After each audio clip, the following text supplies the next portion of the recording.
You're listening to the Naked Bible Podcast. To support this podcast, go to nakedbiblepodcast.com and click on the support link in the upper right-hand corner. If you're new to the podcast and Dr. Heiser's approach to the Bible, click on New Start Here at nakedbiblepodcast.com. Welcome to the Naked Bible Podcast, episode 314, Exodus Q&A, part 3. I'm the layman, Trey Strickland, and he's the scholar, Dr. Michael Heiser. Hey, Mike, guess what? I hit the record button this time. I hit the record button this time. Mike and I just went through the whole intro of this in the first question, and I noticed I didn't hit the record button. So, Mike, I got the record button this time. First time in 5 years. I was just going to say we should tell everybody that's the first time you've done that. So, I get a pass on that one. First time for everything. It's a mulligan, Yeah, I looked down and read the first question of the Q&A, and it wasn't recording. So we got lights. I guess all these lights mean it's on. It's working. So hello, this is Mike. Well, that's good. I don't really have any lights on this end. Yeah. Oh my gosh, Mike, what did we talk about? Now we need to recreate what we talked about the last one. I didn't. No, we don't. No, we don't. The word baseball was in there. Then you probably zoned out. Right. That's exactly right. You were talking about the coming up Naked Bible League. No, you didn't. You didn't hit the button before I mentioned the word baseball, so you can't blame it on that. Yeah, I fell asleep. That's why I didn't hit the button. Baseball. Right. Oh, my gosh. You knew it was coming, right? Just how happy are the people? We saved them from a lot of baseball talk. That is hilarious. Okay. Their loss. Did we talk about anything else important before we get into the questions here? Not as important as baseball, no. Okay. So we can just jump in. We can just jump in. All right. So it's what we do. Yep. Here we go. All right. Our first question. Are we recording? We're recording this time. Our first question again is Gina again. And she asked the same question I read a while ago, and it is, I did a study some months ago in Sunday school regarding the Passover in Egypt. I found a website about threshold covenants. In looking at those covenants and reading about how they were executed, I began to wonder if the Israelites performed sacrifices and other worship-related events to the gods of Egypt. Were they aware of their relationship to Yahweh before Moses took them out of the land? Well, I have to confess that I've never heard of the term threshold covenants before.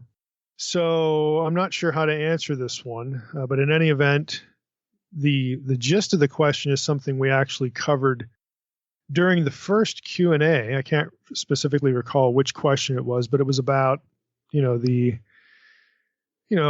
knowledge that Moses had of his ancestry and Yahweh and things like that. I think it was like the first or second question of the first Q&A, so there'll be more elaboration there.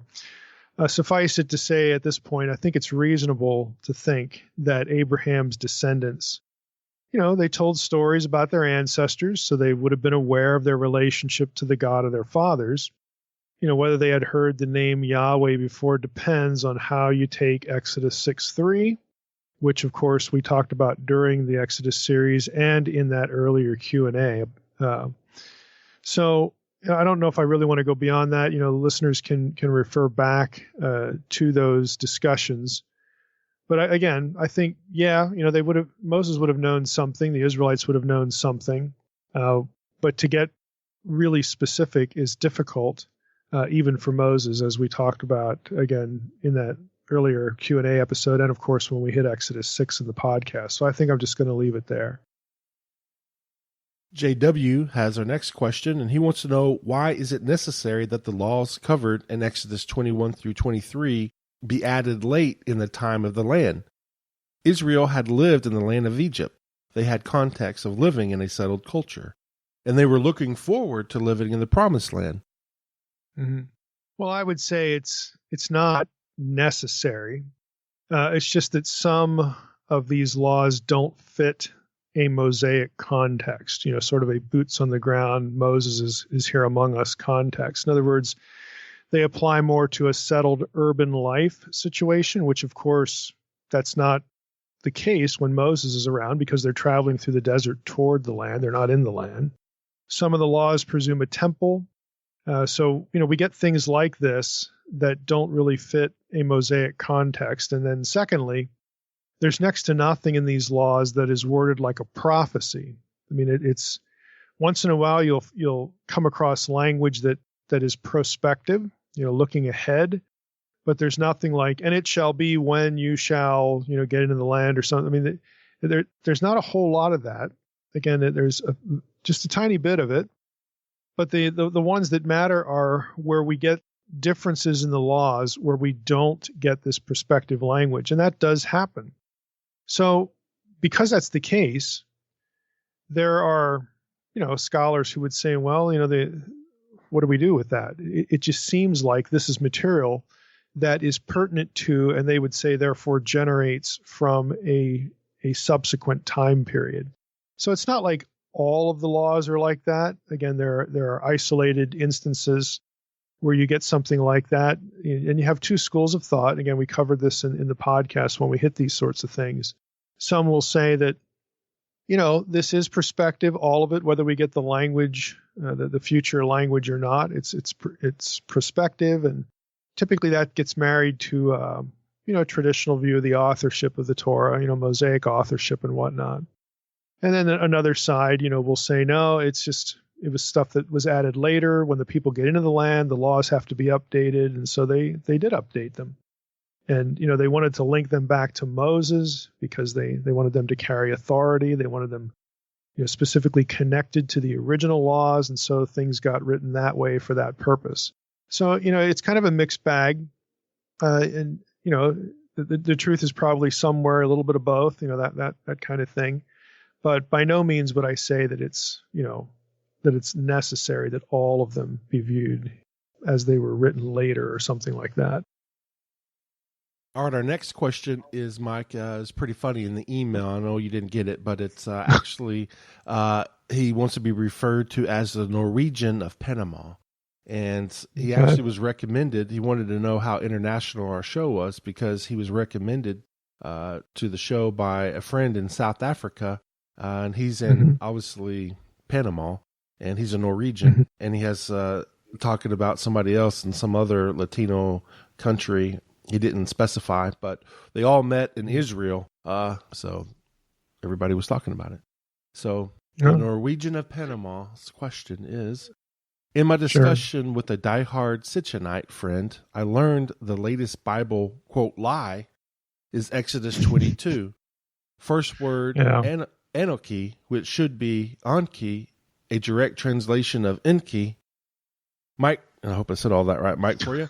Mike, do you know of any academic sources that would agree with Anoki or Anki really being Enki, as in Enki Yahweh, or Jehovah, or as you say, Yahweh?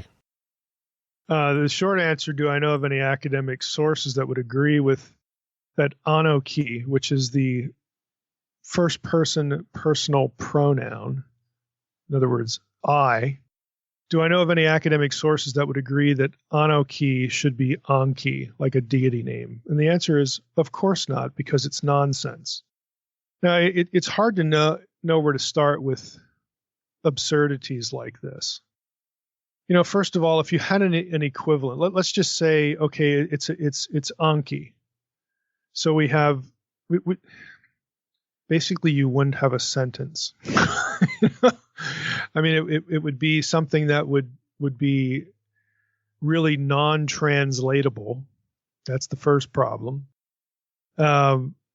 You'd also wouldn't be translating it as Anki. You would actually be just taking the consonants and creating a transliteration to make that. So that there's a difference between translation and transliteration. In other words, the Hebrew, that for Aleph, Nun, Kaf, Yod isn't quote unquote translated as Anki or Anki. That would be a transliteration. But the result of it, again, would just be gibberish. Another problem is Anki is Sumerian, which doesn't even have an alphabet. Okay, so there we've got a problem. Again, like I said, it's hard to know where to even start. The Sitchinite who the Norwegian of Panama was talking to seems to think, and this is common with ancient astronaut silliness or Jordan Maxwell silliness, that kind of stuff. But the Sitchinite seems to think that sounds in one language equate to the same words across languages. Now, to illustrate how ridiculous this is, consider the word atone. Okay, English, A-T-O-N-E, atone, like to atone for sin, okay? Atone in English sounds exactly the same as Hebrew atone. So are they the same word? Well, that's what the Sitchinite logic would want you to conclude. Now, atone, of course, sounds exactly the same in English and Hebrew, but it's just too bad because atone in Hebrew means female ass, like the female donkey. There's obviously no relationship to the verb atone. But again, if you're using Sitchinite logic or Sitchin logic, sounds in one language that form a word must mean the same thing or be the same word in a different language. No human language works this way, period, zero. This would be complete, incommunicable, gibberish nonsense. Chin in Chinese isn't the thing that is below my lips, okay, the bottom of my face, okay? That's not what that is in Chinese. Oh, it sounds the same. Again, well, obviously that isn't the case because, what you're dealing with here is the human mouth can only form a certain number of sounds because of your tongue, your teeth, your palate. I mean, this is basic linguistics here. The human mouth is only capable of creating a certain number, a finite number of sounds. And so that's why you get verbiage, you get speech that sounds the same across languages. But that doesn't mean that those sounds mean the same things. It's just the limitations of the sounds that we humans are able to make to communicate. So the Sitchinite, again, doesn't seem to realize something this basic. To another illustration, I'm daydreaming now about swimming in a yam at Thanksgiving. After all, English yam, Y-A-M, is spelled the same as Hebrew Y-A-M. And I'll pronounce both the same way to make the point, exactly the same, yam, okay? It's just too bad that in Hebrew, yam means sea or a body of water. Well, I can swim in one of those, but I'm not swimming in sweet potatoes at Thanksgiving. Again, you could go on and on and on with the utter nonsense that extends from this idea that is presupposed by what this Sitchinite is telling our friend, the Norwegian from Panama. It's just ridiculous. Now, again, I hope that's sufficient to make the point. Like I said, I could just add layers to the nonsense, which frankly ought to be part of a stand-up routine instead of something that you would call study. But the truth is, this is the sad truth, you cannot expect, I'm speaking directly to the Norwegian of Panama here, you just can't expect coherent thought from a Sitchinite. It's sad but true, and it's an observation born on my part from over 20 years of experience with these people. They have abandoned any inclination to think on the basis of actual data using rational thought. They literally just make stuff up, or they parrot things someone else has made up about texts, whether it's the Bible or some other ancient text, and they don't bother in the least to analyze anything they're being told or parroting. Now, I wish this wasn't true, but it is. You should just tell this guy, look, we can have a conversation when you're willing to use the reason that you're blessed with, but that you're now wasting. Otherwise, there's no point. I suppose if you were irritated enough, and if you knew this, and you're going to know it now because I'm going to say it, you could ask him why his hero, Zechariah Sitchin, didn't accept Art Bell's request to debate me on his show back in 2001. Now, it's now Coast to Coast AM with George Norrie, but the original host of that show was Art Bell, who's now deceased. And I've been on that show over 30 times, talking about ancient alien nonsense most of the time. And way back in 2001, Art Bell asked if I would debate Sitchin on his show.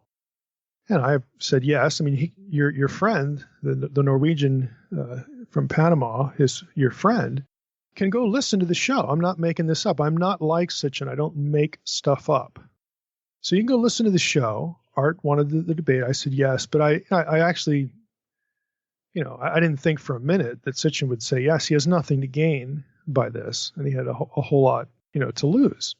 But that, if it was so easy, to take what I'm saying in opposition to things like we just talked about, this nonsense with language, if it would be so easy to demonstrate to the world that I, Mike, am wrong, why didn't he do it? And the answer is because he couldn't. And he's smart enough, Sitchin was smart enough to know that. But those who follow his work, like I said, make no effort at all to think about what they're actually being told. There's no effort at analysis. There's no effort to apply coherent thought to it, because the thesis, this ancient astronaut thesis, is so attractive to people for any number of reasons that they just don't bother. They just don't bother. It's a kind of fundamentalism. That's what it is. So the Norwegian from Panama, you should just know that. I would not waste any time trying to have a coherent conversation with this person when they will refuse to really do any analysis of what they're saying or what they're being told.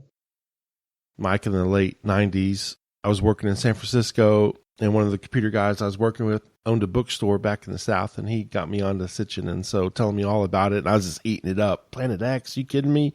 Yeah. Nibiru, woo! I was eating it up, and so I bought his 12th, I bought his 12th Planet book, and his only book that I got, and I read that, and after reading it, I was like, no, this is not right. Well, I read it after being on Art's show, because it's like, he didn't ask me to debate Sitchin until I think the second show I was on, but I kept getting questions about Sitchin. It's like, well, I wonder who this guy. I mean, I knew who von Daniken was, but then I did a little looking, and it's like, oh, this is an ancient languages scholar, ancient aliens. And I thought, well, this guy sounds like a fellow, traveler here. He's into the languages, and out of curiosity, I bought the 12th Planet and read it. It was just horrible. It's like every page has something wrong with it. So when I went back on Art's show, I actually said, and Art had a big audience, 5-10 million people. I said, look, I don't think Sitchin knows any of the languages at all. And I would repeat that today. And I don't, it just, I think that we have what people who follow Sitchin also don't realize is that there are people who are sort of in the UFO alien circuit that they would think are sort of on Sitchin's side. But I have heard some of the most bizarre things about Sitchin from those people in conversations, because I know a lot of these people. And honestly, I don't believe any of it. I don't believe Sitchin was some sinister, psyop guy or Illuminatist, or, I hear all this stuff. I don't believe that at all. I think he was just a guy who basically created his own mythology and bought into it.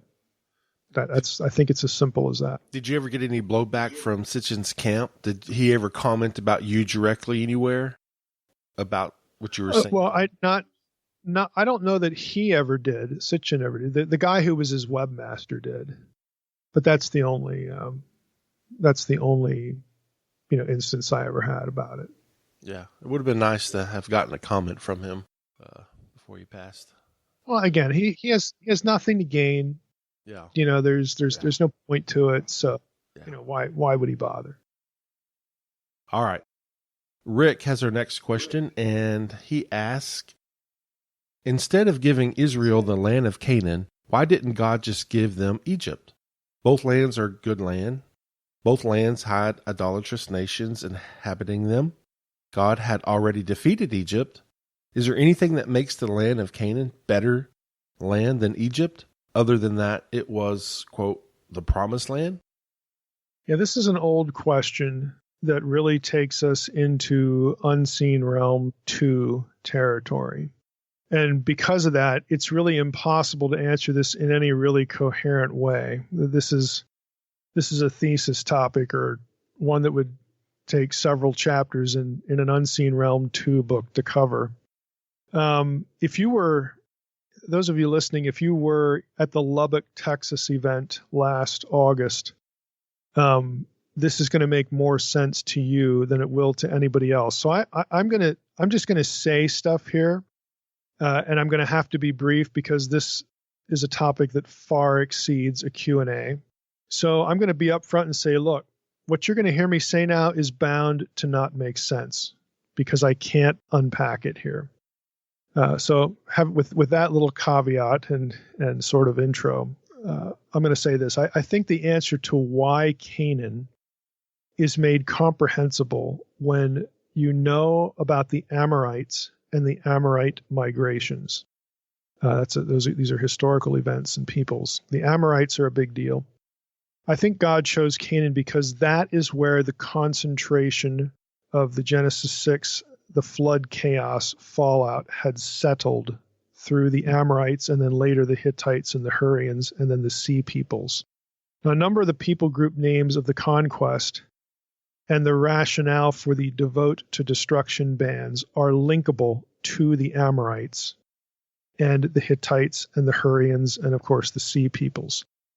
All of these groups are sort of intertwined because of migrations and invasions that wind up not exclusively in Canaan, but Canaan becomes kind of ground zero for these people groups that all have traditions about their own descent from the flood, from the gods and from the flood.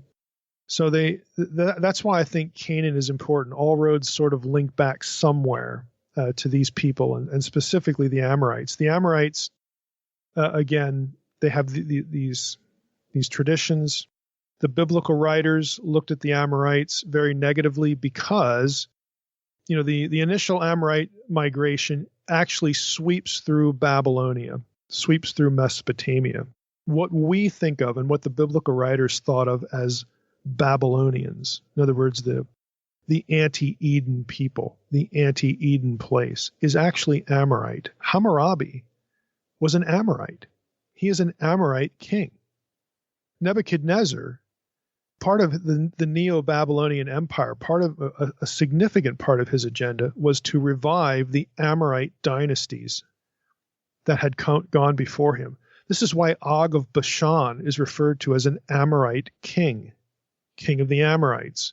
Amos 2:9 and 10 calls the people, the tall enemies of the conquest, Amorites. Again, I realize that none of this is going to make sense. None of this is going to form a coherent picture in anybody's mind, because what I'm giving you is fragmentary. Because this is a question that far exceeds the Q&A and is really unseen realm 2 territory. But in a nutshell, that's why I think Canaan was important, because of who wound up possessing the land before Israel gets there, and the fact that those people were direct descendants, both conceptually and physically, from these places that had these flood traditions that viewed themselves as descendants of the Apkallu and whatnot. So I think we have a matrix of ideas working here, and Canaan becomes a focal point because those are the people who are in this place, in this land. And if I'm correct in Unseen Realm, that the rationale for the Cherem, again, the devote to destruction commands, is specifically designed to eliminate the descendants of the flood, that extend from the Nephilim, the Apkallu, and all that kind of stuff. If that is correct, then that helps us understand why Canaan was the place God chose to put his own people and to settle there. It was a direct reversal of the anti-Eden chaos that we read about in pre-flood and during the flood days. So again, I know that's fragmentary. I know it doesn't make a whole lot of sense, but for the podcast here, it's about the best I can do with that question. Tim has our next 2 questions, and the first one is about Exodus 17. Do the Dead Sea Scrolls or Septuagint shed light on the hand against the throne of Yahweh, hand upon the banner of Yahweh? I would say no. No in the LXX or the Septuagint. The vocabulary there is pretty normative. The Dead Sea Scrolls say the same thing except for one manuscript. There's one manuscript that instead of the arm of Yahweh, it has Yahweh saying, I swore with an uplifted hand instead of the arm language. So the other scrolls, though, are consistent with the arm language. So we don't really get a whole lot in terms of appealing to those manuscripts. And Tim asks, do you believe the, quote, I will, end quote, statements in Isaiah 14 are echoes of Pharaoh's statements in Exodus 15? Yeah, I think this is what he's referring to is, I will be, I will ascend to heaven. I will set my throne on high. I'll be like the Most High. I'll sit on the Mount of Assembly. I will ascend above the heights of the clouds. All this language from Isaiah 14, having something to do with Pharaoh's statements in Exodus 15, where you get things like the enemy said, I will pursue, I will overtake, I will divide the spoil, so on and so forth. Most of what's in Exodus 15 isn't in the mouth of Pharaoh. So I don't see much of a relationship just generally, and I don't see much of a relationship in terms of the specific kinds of things that Isaiah 14 is alluding to. The larger part of the answer is I think Isaiah 14 and Ezekiel 28 draw on a Canaanite and possibly a Sumerian Babylonian material, a tale about a cosmic rebellion in the divine council. And so that's really not the setting, for anything with Pharaoh. It also, I don't think Isaiah 14 borrows Egyptian material either, nor does Exodus 15. So I don't really see much of a relationship. For those of you who are new listening to the podcast, when I bring up Isaiah 14, Ezekiel 20, I touched on some of that data in Unseen Realm. There will be more about both of those chapters and their relationship to Genesis 3 in the Demons book that comes out at the end of April. There's a lot more to this view, though, than you'll find in both of those books, though. I should say, as people on the internet, scholars and just people who are commenting on Unseen Realm or this idea, that they push back on the idea that there's a relationship between Isaiah 14 and Ezekiel 28 and Genesis 3. And again, that's not news to anybody who's listened to the podcast or who has read Unseen Realm. I've been very upfront that that's a minority view, but it is a view in scholarship and really good scholarship. So listeners should realize that, and they should also realize that I meant what I said in the introduction to Unseen Realm. The Unseen Realm is the starting point. It's not a theory of everything. It is the beginning point for the ideas that are in that book. I'm saving a lot for later. So don't be impressed with, internet rebuttals. The Ezekiel 28 thing, of course, we addressed in a podcast episode specifically in more detail. Like I said, the Demons book will have more on that. Again, I have a minority view, but I'm in good company in not seeing Adam as the cherub in Ezekiel 28, but instead looking at it as a divine rebellion. Same for Isaiah 14. But for the sake of our purposes here, by no means have I put forth all that I could to defend those ideas, not by a long shot. So, we're dribbling it out. There's a strategy here. Some things, you just have to put up front, like Unseen Realm. It is the beginning point. It is not the end point. It's not all that we could say. Nowhere close. We'd have plenty of data for another couple books, just like Unseen Realm. So we have to start somewhere. Can't just dump 1,000 pages on people and expect anybody to read that. So we are doing it in stages and hopefully doing it in such a way that people will see they'll be able to follow it and see how one thing builds on the other. And that second process is starting on the cruise in October. Is that right, Mike? Yeah, we're going to dip into Unseen Realm 2 content. Yep. All right, awesome. That is true. All right. And then please tell us you've started at least thinking about putting together the book. I can't say that because I'm just generally overwhelmed with other things. I have pages and pages and pages of notes as to what to cover. That I do have, and that's actually in a readable, coherent form. But that's about as far as it goes. All right, I'm going to need some kind of outline or something, Mike. That's Going to need some kind of Yeah, something. good luck with that. All I right. need one too. All right. Alex has a question. And is it possible that Aaron is telling the truth in Exodus 32:24? That the calf really did come out of the fire in some supernatural manner? Maybe he started to work on the process, 32:4. But to his surprise, a miraculous idol came out of the fire, thus validating his proclamation to worship it. The text never calls Aaron a liar, but it's clear that Aaron's intention was to make an idol. And so he did, and is credited as doing so, 32:35. Mm-hmm. But is it an assumption that Aaron is lying about the gold coming out of the fire as a calf, as if he was surprised and expects Moses to understand? Yeah, I'm skeptical that this is going to sound awkward. I'm trying to avoid a double negative here.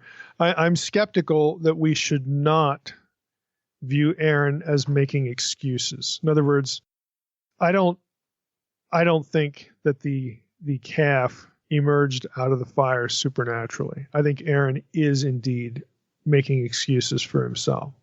Now, having said that, some scholars have suggested that he isn't making it up, that he isn't lying. And I want to, this is going to take a while to unpack. So this will be sort of one of the longer answers here. But I want to take people through the data, and there's not a whole lot of it. And I think there's weaknesses to it. And I'll, as we talk about it, I'll let you know why. But just why some scholars entertain this idea, why they've suggested it. Now, in the podcast episode on this, I referred to Carpenter's commentary, and he says this. He writes, Aaron's response claims that the people in their evil intentions demanded gods, and he tried to help them, even though they slandered Moses by their requests. His assertion that the calf was self-generated recalls well-known theogonies of the self-generation of the gods in Egypt as well as in Canaan and Mesopotamia. Then he has a footnote. He's referencing Oswalt's article, The Golden Calves and the Egyptian Concept of Deity, which is a 1973 article in Evangelical Quarterly. Now, I don't have access to that article, and to be honest with you, I don't think it would give us anything because this isn't a theogony text. Okay, it's just not. There's nothing in the Golden Calf episode that's about the formation of, generations of deities and drifting into cosmology. There's just nothing like that. So there's actually something better in terms of a parallel that I'm going to refer to another article here in a moment that would be a better trajectory. So I don't think there's anything fruitful by appealing to theogonies about gods self-generating each other. The golden calf isn't a god. It's a golden calf. It's an idol. They destroy it and burn it and grind it up. So it just doesn't fit. That trajectory just doesn't help. It doesn't fit. Now, there's another detailed article that pursues the idea, and Durham in his Word Biblical Commentary refers to this one. He footnotes it. And it's again about the calf emerging by itself from the fire. He says, Durham in the Word Biblical Commentary says this is not a myth of divine autogeneration. So he's not buying it either, but he references this article. Samuel Lowenstamm, in the article is called The Making and Destruction of the Golden Calf, a Reply. The article is from Biblica, 1973, volume 54, number 2. And it's very detailed. And it's a good article, for this subject. It's very thorough. I'm going to quote a few exits from the Lowenstamm article where he tries to explain or put forth this idea. Other scholars have noted that the other parts of the passage, and we commented on this in the episode, about some of the noun and the verb, the instrument that Aaron uses, is clearly about, making something, fashioning the golden calf and whatnot. So Aaron certainly has a role, which again, the questioner, pointed out pretty clearly. I mean, we're not saying Aaron has no role. Alex isn't saying that, but you get this input here, and I think that's going to become important later on. So the issue is, as Lowenstamm says, Aaron's description of the production of the calf in verse 24. Again, this is it just came out of the fire. Okay, alludes to the fact that the calf emerged, again, what Aaron is in his mouth is that the calf emerged self-produced, whereas verse 4 asserts that it was Aaron who made it. So you have things that look contradictory here. Both these verses, on the other hand, which refer to the making of a golden calf, appear to be contradicted by verse 20, which states that Moses burnt the calf, contrary to the fact that gold doesn't burn. It melts, it doesn't burn. So now we've got 3 verses in the passage here that seem to work against each other. And, Lowenthal goes, through, explaining various attempts to deal with the burning issue, because gold doesn't burn, all that stuff. He has several pages on this and this and that view and critiques, all of them. He appeals in one instance to an Ugaritic text that give us a whole grocery list of methods of disposing of the deity Mot. And in that list of how we get rid of Mot, you will find methods of disposal that are mutually exclusive. They're contradictory. And so Lowenthal says, look, we shouldn't be reading Exodus 32 like these things work against each other. They're all there because the writer's trying to communicate the idea of total destruction, total annihilation. And so this Ugaritic text that talks about the ways that we get rid of Mot, and these are self-contradictory things as well. That's just that's the only idea that it's trying to get, convey. Just total annihilation, total destruction, nothing left, so on and so forth. It's not meant to be scientific or factual or something like that. And so Lowenthal, goes through that, and that's how he handles those 3 verses that seem to work against each other. And then he gets to the matter of the question here about, okay, that we just talked about the destruction of the idol. What about the creation, this auto-generation idea? So he starts that discussion in verse 4, again, which we commented on the podcast, where we have this engraving tool, again, or do we have it cast in metal? Again, I'm going to read what I had quoted from back in this episode, just so that you understand, again, the idea here, what's going on here. So the meaning of the Hebrew phrase, this is sarna, is uncertain. The verb vayatzar can denote he fashioned or he tied up. The noun karet can signify a stylus or an engraving tool. The phrase may therefore mean that Aaron fashioned the gold with a tool. This, however, would be inconsistent with the description of the image as being molten. And one does not use an engraving tool on gold. It is possible that karet is a variant form of karit, which means a bag, which appears with the same verb as here in a similar context in 2 Kings 5:23. Quote, he wrapped vayetzar, again, same verbiage, the 2 talents of silver in 2 bags, 2 karitim, unquote. In Exodus then, Sarna writes, Aaron, this is the picture that emerges, Aaron tied up the gold earrings in a bag. This is what he gets from the people, the gold. It is noteworthy that when Gideon made his image, he spread out a cloth and everyone threw onto it the earrings. So he's saying Aaron, did just like Gideon. Okay, he collects the gold, puts it in a bag. Finally, the Hebrew phrase may well have originated in the technical vocabulary of ancient metallurgy and then become a metaphor simply expressing the imparting of shape to the metal regardless of the technique employed.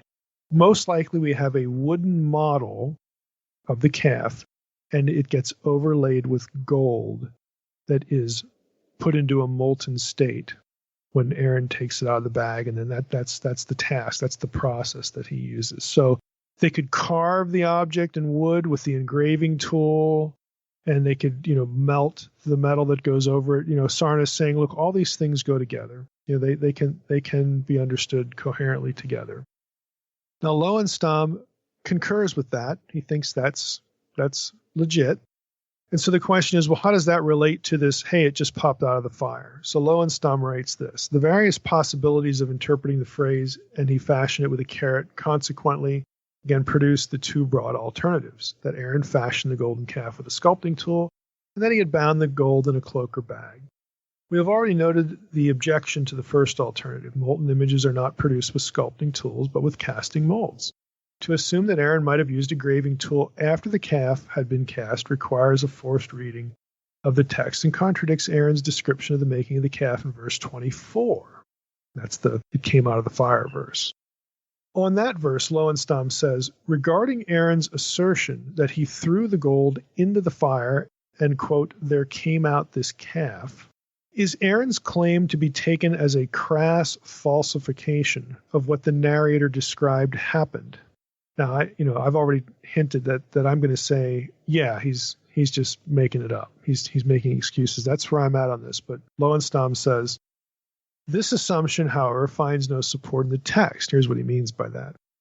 He says there's no illusion on the part of the narrator that this was so, that Aaron is lying. Like Aaron never gets accused of lying. Nor is Aaron punished or reprimanded. Now, let me just break in here. Now, for my part, I don't think that's a good objection to Aaron making an excuse. Do we really have to require the Bible to tell us the motivation for every statement that comes out of a biblical character's mouth? Like do we have to have that to make a coherent judgment? Can we not judge anything like this for ourselves? For example, are we to believe that Moses really was incapable of communication in Exodus 4, as opposed to him just making excuses? Now, later on, if you remember Exodus 4, I can't speak. I'm slow of speech. Maybe he was a stutterer or something like that. So are we really supposed to take that at face value and conclude that Moses was actually, in real life, incapable of speaking to someone? Okay, I just think that's, I not only think that's kind of absurd, I think it overreaches what we read subsequent to Exodus 4 in the book of Exodus. Later on, when Moses does speak, and he does just fine. We aren't told otherwise, nor are we told that the Holy Spirit miraculously took away his speech impediment. Okay, whatever the problem was, he was able to move beyond it. He was still able to function, is my point. So back in Exodus 4, he uses it as an excuse to not go on the mission God wants him to go on. I think that's a completely reasonable reading of Exodus 4 because of what we see later. Now, but we're not told any of that, is my point. If we're going to follow Lowenstein, we can't draw that conclusion because we don't have a verse for it. And I don't think that's a good retort to the notion that Aaron is just making excuses. We don't have to be told everything to be able to read the narrative and, again, draw conclusions. But let's keep going, because the real weakness in what Lowenstein is going to point out here is the parallel that he and others, a handful of others, think supports the idea of auto-generation for the golden calf. So back to Lowenstein, he writes this. This tension between the verses has been frequently discussed in Midrashic literature, and the various Midrashic passages discussing these verses leave no doubt that the prevailing view in the Midrashic literature is that the calf did, as Aaron claimed, emerge self-produced. So this is me cutting in now. So rabbinical literature says, yep, it just popped out. Back to Lowenstein.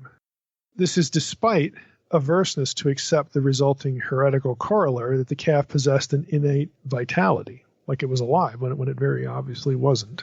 So the rabbis just more or less skip that contradiction.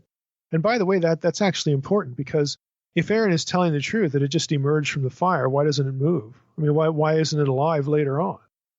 Again, if you're gonna take that language and apply it to the emergence, why don't you apply it elsewhere? And the answer, of course, is it's not in the text. And I would suggest to you that what we do have in the text is Aaron's excuse. Anyway, back to Lowenstein. He says, however, biblical scholars have invariably ignored the Midrashic commentaries as irrelevant to the natural interpretation of the verse. Umberto Cassuto proved that the exception among them, and discussed these Midrashic commentaries in an article on the building of Baal's palace. This is Baal's palace in Ugaritic literature. In the same paper, Cassuto concluded that in ancient Canaan there obtained the belief that cultic objects were produced by themselves and not by human workmanship. He finds support for this view both in the account of the construction of Baal's palace in Ugaritic literature and the aforementioned Midrashic commentaries on the biblical accounts of the erection of the tabernacle and the construction of the temple of Solomon. Let me stop there. Did you catch that? The same rabbis that say, yep, the calf just popped out, also say that the tabernacle built itself and the temple built itself. So, again, this is what, honestly, this is me cutting in here. This is why biblical scholars have ignored the Midrashic commentaries, because that's just nonsense. Back to Lowenstein. In Ugaritic literature, Baal's palace is described as having been completed after a fire had acted 6 days upon the gold and silver that Baal had provided for the construction of his palace. Cassuto rightly contends, therefore, that the passage remains unintelligible unless it is supposed that the narrator of the epic believed that on the 7th day the metals acquired the desired form by themselves, whereupon Baal proclaimed that he had completed the construction of his palace as he had provided the building materials and the fire. That's the end of Lowenstein's quote. Now, he goes on to note that Midrashic commentators, again, the temple built itself, the tabernacle built itself, and so the golden calf, pops out, it forms itself, and so he's saying, look, we've got this other commentary, we've got, again, medieval commentary, and then we've got this one example in the Baal cycle where it kind of says that idea, kind of puts forth that idea. Now, I would say that the tabernacle and temple stuff, this is an obvious over-reading of passages like Exodus 40, 17, and 18. I'll just read it to you. In the first month in the second year, on the first day of the month, the tabernacle was erected. Moses erected the tabernacle. He laid its bases, set up its frames, put it in its poles, and raised up its pillars. Really, did Moses build it all by himself? Or should we take the passive, the tabernacle was erected, and Moses just gathered all the material and then it built itself? I think both of those are ridiculous, because the biblical text says, it tells us, who fashions the objects for the tabernacle and the drapes and all this. There are other people involved. It's obviously not just Moses, and it's obviously not by itself. Now, again, Lowenstein jumps in here and says that the Baal cycle passage, though, is persuasive enough. In other words, he knows that the tabernacle and temple midrashic idea is just kind of weird. But he says, look, the Baal cycle parallel is persuasive enough to allow us to conclude that Aaron was not lying. He writes this: to the mind of the biblical narrator, the calf was produced both by Aaron and by itself, just as the author of the above midrash asserts the tabernacle was both erected by Moses and that it erected itself. When viewed thus, verse 4 is complemented and explained retrospectively by verse 24. Aaron bound the gold in a cloak or bag and made the calf, verse 4, by casting the gold into the fire. That was Aaron's role, Lowenstein says, whereupon the calf emerged by itself. Now, this is what he wants his readers to think that the biblical text is putting forth. Again, I just don't buy it. And here's why when it comes to the Baal cycle parallel here. Other than under-reading the excuse possibility, I don't think, Lowenstein, for instance, doesn't refer to other statements made by biblical writers, including Moses in Exodus 4. He doesn't examine those for reasonable conclusions that are quite reasonable, even though we don't have a verse for them. So he doesn't really do the work there to test his approach. But other than under-reading the excuse possibility, I think what we have here is an over-reading of the parallel, because the Baal parallel has no human factor in it. That's what it's missing. It's a scene and an item that appears entirely in the spiritual world of Ugarit. The golden calf episode says Aaron made the calf. Okay, he's a human being. This is happening in real earth time. It's not in the spiritual world like the Baal cycle idea is. So the parallels aren't actually that good. One is in the spiritual world, the other's in the real world. Okay, the physical world. Let's put it that way. We don't want to say the spiritual world isn't real, but you know what I mean. One is in the spiritual world, the other is in the terrestrial sphere, where the Israelites are, where people are. Those are two entirely different contexts. You can say lots of things about what's going on in the spiritual world that you really wouldn't expect to be going on in the physical world. And I think that needs to be considered. Lowenstein does not consider that. And I think he underplays the excuse trajectory. for Aaron. So with that, I'm going to wrap this one up. I told you it was long, but I just, again, some scholars will say, yep, that's what we're supposed to read here, but I don't buy it. I just don't buy it for those reasons. Okay, Yang has her next question. And about 2 decades ago, I read a commentary on the golden calf account. Unfortunately, I can't remember who the author was, so can't give them credit. This person concluded that the Levites armed themselves for protection as they took their fellow Hebrews to the end of the camp gate. They didn't kill them and had them repent of their wrongdoing. If they didn't repent, it was speculated that they were kicked out of the camp. There is still the implication of the Levites becoming priests. The biggest difference is the killing narrative. Is there any room for the possibility, meaning repent? Well, we just had a really long answer to the previous question, and here's a really short one. No. In other words, I don't see there's a possibility here, because the simple question is, where is the repent language? There is no repent language in the story. Nobody repents of anything. Harag, the verb translated kill, is a normal word for kill. 3,000 men fell, which is a standard expression in biblical literature for dying. So I don't see where this has any basis. So short answer.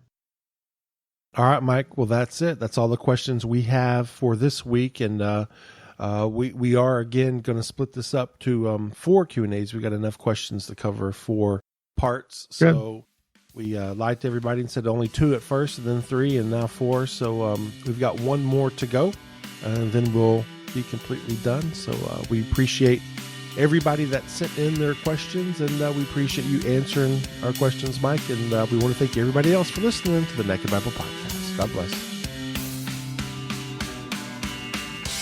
Thanks for listening to the Naked Bible Podcast. To support this podcast, visit www.nakedbibleblog.com.